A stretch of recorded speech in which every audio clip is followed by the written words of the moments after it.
안녕하세요. 오늘 당신이 보내주신 자료들을 가지고 한번 얘기 나눠보겠습니다. $50 미만 헬스케어 주식 두 곳인데요. 네, 화이자랑 엑셀릭시스죠? 맞습니다. 하나는 뭐 제약업계의 거인이고 다른 하나는 좀 혁신적인 항암제 전문 기업. 네, 성격이 아주 다르죠? 그렇죠.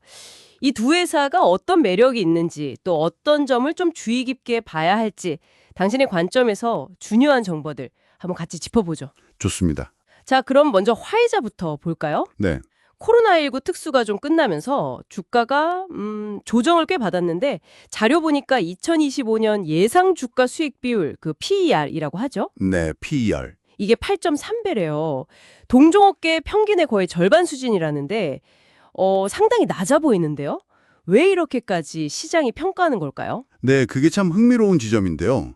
그 저평가된 주가와 맞물려서 눈에 띄는 게 바로 배당입니다. 아, 배당이요. 네, 2025년 예상 배당 수익률이 무려 7.1%에 달해요. S&P 500 평균이 한 1.3% 정도니까요. 와, 7.1% 엄청나네요. 그렇죠, 비교가 안 되죠.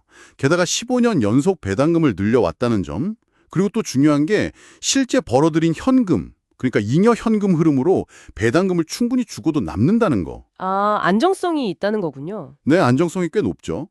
물론 현재 주가가 낮은 건 단기적인 어려움을 반영하는 거지만 이 높은 배당률은 장기적으로 봤을 때 현금 창출 능력에 대한 기대가 여전히 있다는 신호로 볼 수 있어요. 단순히 근데 배당만 보고 들어가긴 좀 그렇잖아요. 미래 성장 이것도 중요할 텐데요. 당연하죠. 자료에 보면 2027년까지 $57억. 와, 이거 엄청난 규모의 비용 절감 계획이 있고 또 시젠 인수했잖아요. 네, 그게 아주 컸죠. 항암제 분야 강화. 맞아요. 이걸로 2030년까지 시젠 관련 매출만 $250억 추가로 목표한다니. 이건 뭐 단순한 사업 확장이 아니라 진짜 미래 핵심 동력으로 삼겠다는 거네요. 네, 맞습니다. 물론 엘리퀴스 같은 아주 큰 약물의 특허 만료, 이거는 분명히 위험 요인이긴 합니다. 그건 그렇죠. 하지만 이제 제공해 주신 자료들을 보면 이걸 좀 더 큰 그림에서 분석하고 있어요. 그러니까 2028년까지 신약 출시 계획이 한 50개 정도 되거든요. 50개요? 와. 네, 그리고 아까 말씀드린 비용 절감 효과, 또 시젠 인수 시너지, 이런 것들이 이제 특허 만료 충격을 좀 완화시켜 줄 거다. 그래서 점진적으로 실적 회복을 이끌 거다. 이렇게 기대하는 거죠. 아하. 단기 실적은 좀 부진할 수 있어도 중장기적인 가치나 배당을 중요하게 생각하는 투자자라면 주목할 만한 부분이라고 봅니다. 그렇군요. 그러니까 화이자는 현재 좀 어렵긴 하지만 저평가 상타고 배당 매력 있고 또 미래 성장 가능성도 있는 좀 인내심 있는 투자자에게는 괜찮은 선택지가 될 수 있겠네요. 네, 그렇게 요약할 수 있겠습니다. 자, 그럼 이제 안정적인 거인의 회복 가능성을 봤으니까요. 이번엔 좀 다른 성격의 회사죠. 혁신으로 빠르게 성장하는 도전자, 엑셀릭시스를 볼 차례네요. 이 기업은 뭐 최근 1년 주가가 80% 넘게 올랐다고요. 네, 아주 뜨거웠죠. 그 상승세의 핵심 동력 중 하나가 주력 항암제인 카보메틱스 특허 방어에 성공했다는 겁니다. 아, 특허 방어요? 네, 복제약 출시 시점을 2031년 이후로 늦췄어요. 이게 왜 중요하냐면 이걸로 안정적인 현금 흐름을 확보한 거죠. 그렇죠. 캐시카우를 지킨 거니까. 맞습니다. 그 핵심 제품의 생명 연장이 결국엔 신약 개발이나 연구 개발 투자를 위한 시간을 벌어주는 거거든요. 매출도 꾸준히 늘고 있고요. 그리고 차세대 항암제 후보 물질 잔잘린티닙인가요? 네, 잔잘린티닙. 이거에 대한 기대도 크다고 들었어요. 대장암 3상 임상 결과가 괜찮았고 이걸로 2033년까지 $50억 매출을 목표한다고요? 와. 네, 목표가 상당히 크죠. 기존 카보메틱스까지 합치면 2030년까지 $80억 매출을 기대한다는데 $80억. 정말 야심찬 목표네요. 실현 가능성은 어떻게 보시나요? 물론 신약 개발이라는 게 항상 불확실성은 따릅니다. 그건 감안해야 하고요. 하지만 엑셀릭시스의 재무 상태를 보면 그 자신감의 근거를 좀 엿볼 수 있어요. 재무 상태요? 네, 현금을 $20억 가지고 있어요. 그런데 부채는 거의 없고요. 와, 현금이 많네요. 그렇죠.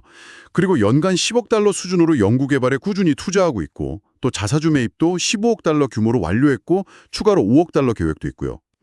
주주환원에도 적극적이군요. 네, 이런 움직임들은 경영진이 회사의 성장 잠재력을 아주 긍정적으로 보고 있다는 뭐랄까 강력한 신호로 해석될 수 있죠. 결국 그 혁신적인 파이프라인과 성공적인 임상 데이터가 자신감의 바탕인 셈입니다. 그렇군요. 정리해보면 엑셀릭시스는 일단 특허 보호로 안정성을 확보했고 거기에 유망한 신약 파이프라인 그리고 탄탄한 재무 구조까지 이걸 바탕으로 높은 성장성을 기대해볼 수 있는 기업이다. 이렇게 볼 수 있겠네요. 네, 맞습니다. 성장성과 안정성을 어느 정도 겸비했다고 볼 수 있죠. 네, 오늘 이렇게 $50 미만이라는 공통분모는 있지만 성격은 다른 두 헬스케어 기업 화이자와 엑셀리시스를 분석해 봤습니다. 네. 들어보니까 확실히 화이자는 좀 안정적인 배당과 가치 회복에 엑셀리시스는 혁신을 통한 성장에 더 초점을 맞추고 있다. 이 점이 분명해 보입니다. 당신의 투자 우선순위에 따라서 각기 다른 매력을 느끼셨을 것 같아요. 그렇습니다.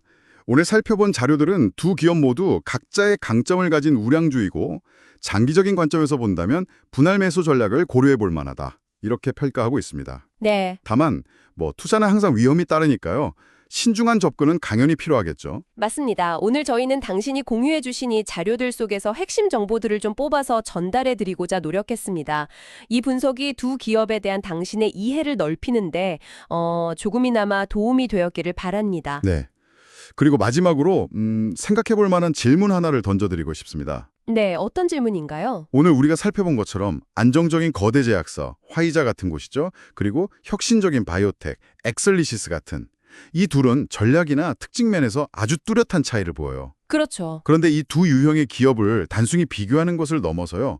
이런 차이점이 앞으로 헬스케어 산업 전체의 투자 지형도랄까?